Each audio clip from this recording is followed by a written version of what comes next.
Kareen and I were like watching it, and we were just like, are you thinking what I'm thinking? Yeah, I think I'm on Lou's side.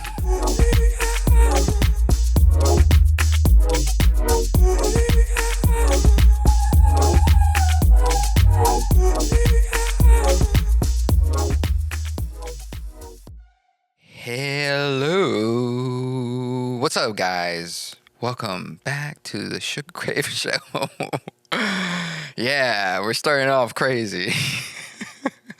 I hope you guys had a wonderful week. As you could tell with my goofiness, yeah, I'm having a great fucking week. It was very relaxing, getting back to the groove, the grind, getting back to the grind, man. Like, it's anybody that does that, it's like, dude, all right, chill the fuck out, dude. They're like, what kind of grind are you fucking talking about? Yeah, my 9 to 5 and, doing pop-ups and all this stuff. It's just like, dude, all right, simmer down. Just fucking go. Just shut the fuck. I'm just kidding. Before I think I'm like, oh yeah, positive and all this stuff. I'm like, now, like, shut the fuck up. No, you mean people are just gonna be able to. People are gonna express the way that they want to express their hard work, and I'll goof on it, but you mean at least they're doing it. As long as they're doing it, who fucking matters, man? Like, it's weird now. It's like levels of like, oh, how much are you working? Oh, well, this person's working this X amount, and oh, well, you're only working this amount, so I'm better than you. It's like, man, that is just such a dark, dark world of like comparison, and like, and it sucks because the people that feel like they want to get that productive, they feel like their productiveness is inadequate. It's like, well, it's not at that level. Well, of course it's not at that level, because people don't understand how much it takes to get at that level, to get help and stuff. In the beginning, you do it on your own. I'm doing all this all by myself. So it's like, and I noticed that, like, if I really want to get after it, it's going to be me. It's going to be myself that chooses that. And what's sad is people get taken advantage of that, being at that position, and signing up to these like get rich quick bullshit and programs, and investing into it, and just like it's sad. I've my dumb ass has done it before. Someone's like, yeah, get you in the studio for this and that. My particular one wasn't much of that. Mine's been more of like the back end, more of like, oh, if you pay this, we'll give you X amount of plays and stuff like that. And at the end of the day, it's not worth it. It's not just the numbers, And dude, sometimes you see like crazy numbers. I see people that have millions of plays on Spotify, but yet they can't sell a ticket to their concerts. So it's just like, do numbers really matter? Not if you have a strong fucking fan base. It just doesn't put. So it's like, funny thing is, I was like, I took this weekend to chill, and I saw that Dirty Pop documentary about Lou Pearlman.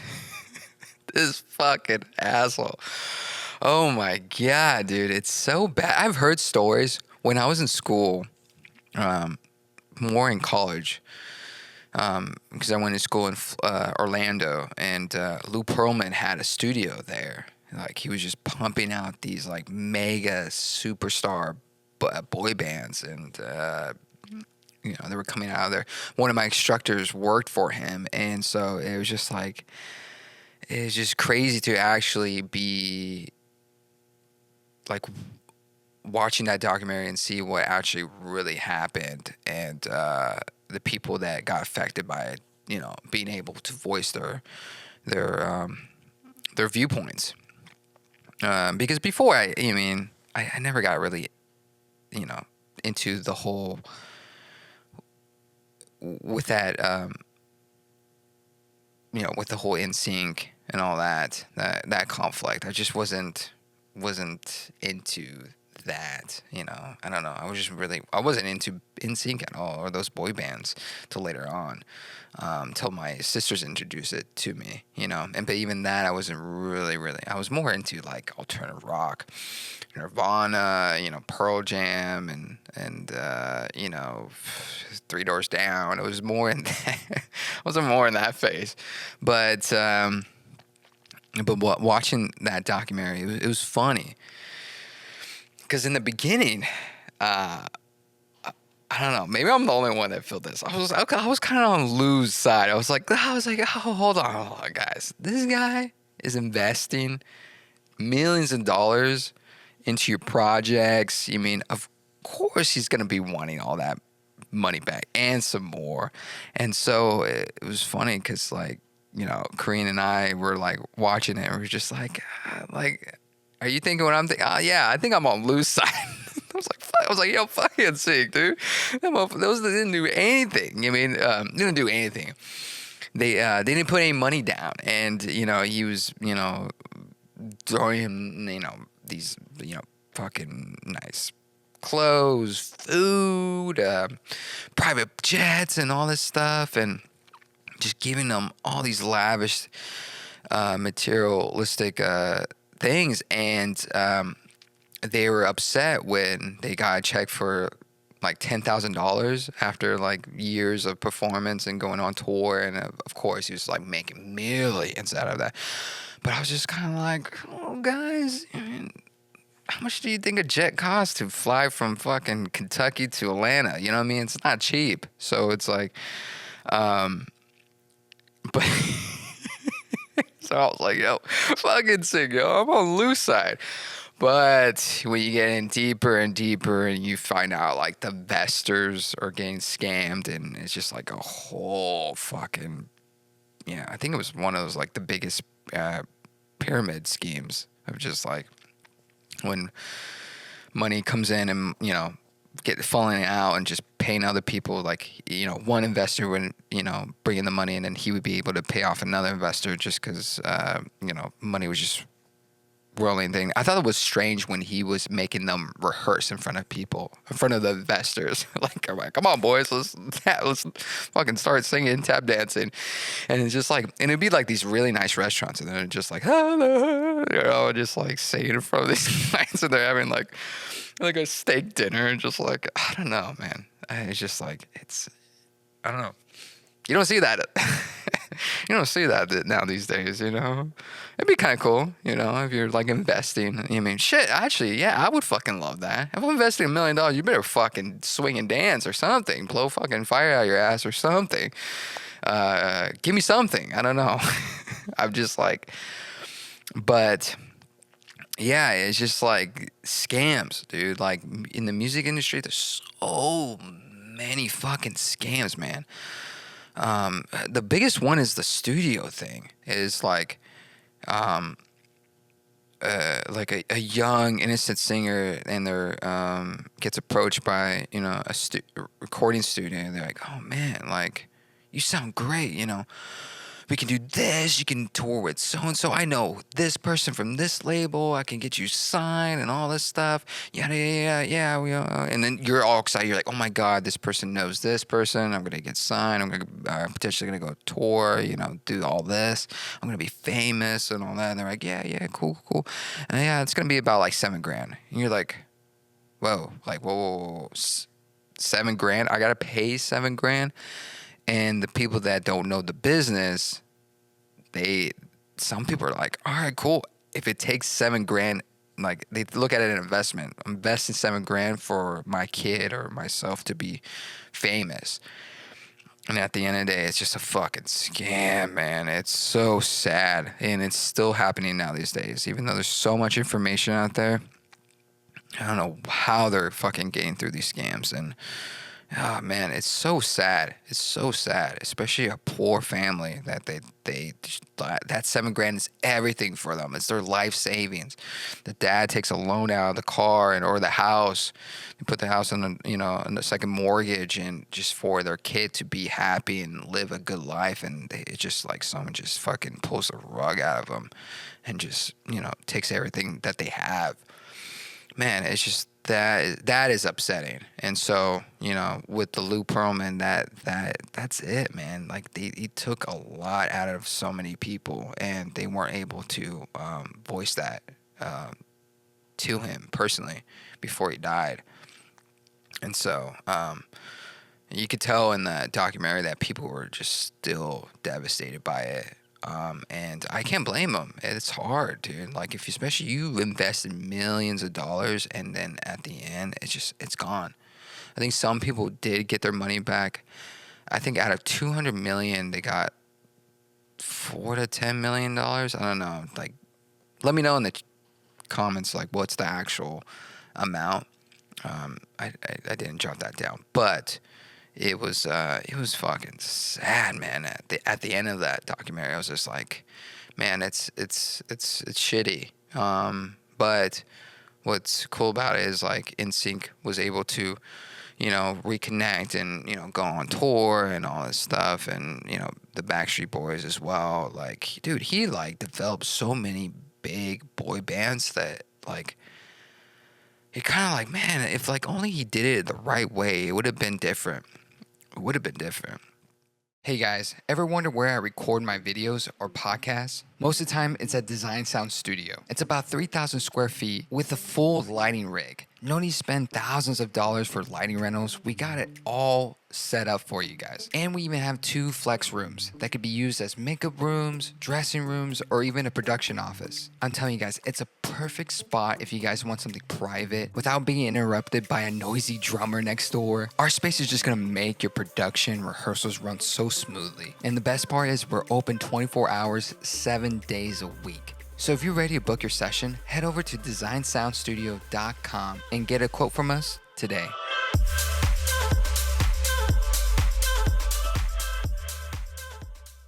I love solving, or I love observing people solve things. I love solving things as well. I mean, I think that if you're going to be in, engineer or a music producer, you guys you're solving tons of shit. You're solving how to make this beat fit well with this, melody. Engineer, you're trying to solve how to get this kick drum to fit in tight with the bass. And, you're solving tons of problems. And I love that. I love, that in the off time. I love watching people succeed or even fail as well to learn, and they evaluate it and then they succeed it, again. And that stuff I really like. I enjoy watching that, and when I have free time, because it motivates me with being able to be okay to if things don't go the right way, or more in that sense. Because not every day is going to be your great day, and not every day is going to be a bad day either. So it's just a way that you approach it makes a difference, and how you're going to solve it as well. Are you going to take the day off and just be like, you know what, I'm going to sit in this, I'm going to soak in it, and I'm just going to give myself a day to reevaluate and be okay with it. It's not working right now, but it's fine. I'm going to improve. And so just all that stuff. And also it's most of those documentaries, they have that resolution as well. Some of them, some have that open ending of like, oh, who killed Mary? You're like, oh fuck, who did kill Mary? And those fucking things I love too. Those like unsolved crimes. Those are fucking, man. I've just been on I've been on a crime spree, guys. It's just like Loving that stuff. And yeah, let me know in the comments below what kind of TV shows you guys like. I'm always kind of curious about, other artists that like, what do they like to watch when they just want to, find inspiration, or even just like to chill the fuck out. Because another show I like to watch is Love is Blind. It's just like, Love is Blind is like, oh man, I just can't imagine to be in that situation. Just be like, talking to a wall and being able to have a deep vocal connection. It's nice. I think it's a beautiful thing, because I think in the real world we first observe the appearance of someone, and then later we figure out if we truly like them internally. And so that show is flipping it. So now you gotta really get in these deep conversations and build a relationship from there, and then you finally get revealed and see if you guys truly match up. And it's just like, it's a really interesting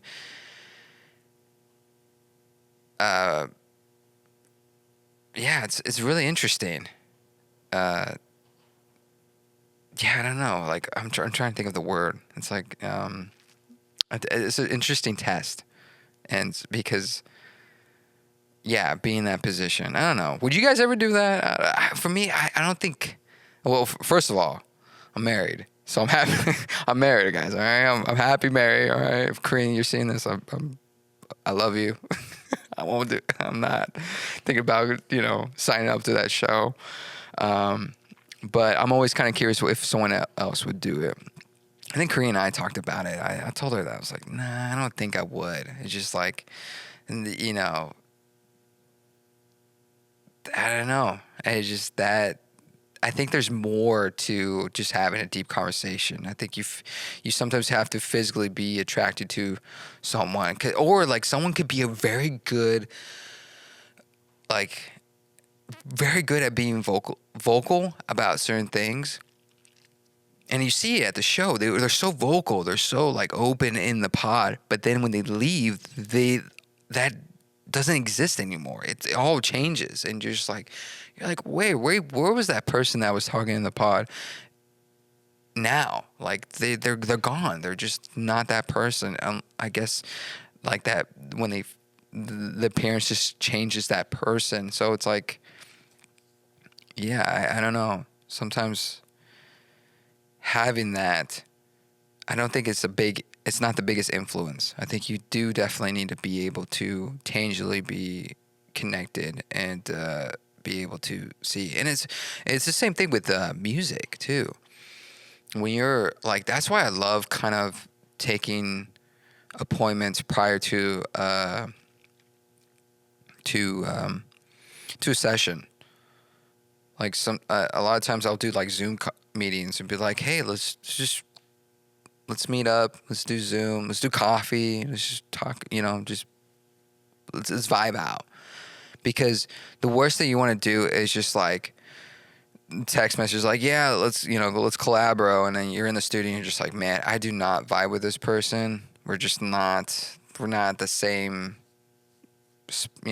realm. We're not really connecting.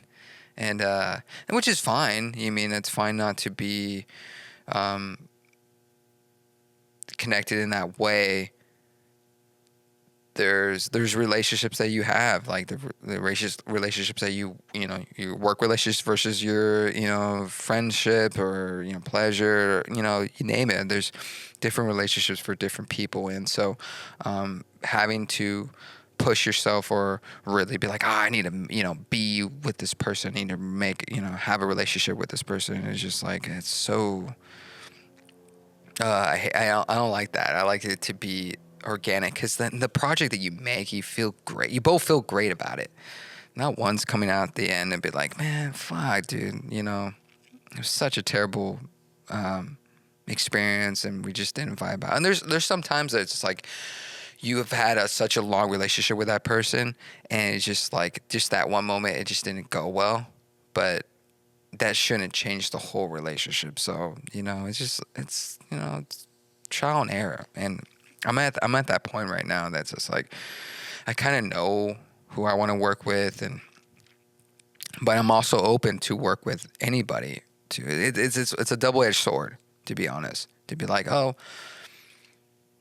I only work with these people or this vibe, but I'm open to work with anybody. So it's just like, to me, I don't want to lose any opportunities, and you just never know. You never know how things go, and it's just, phew.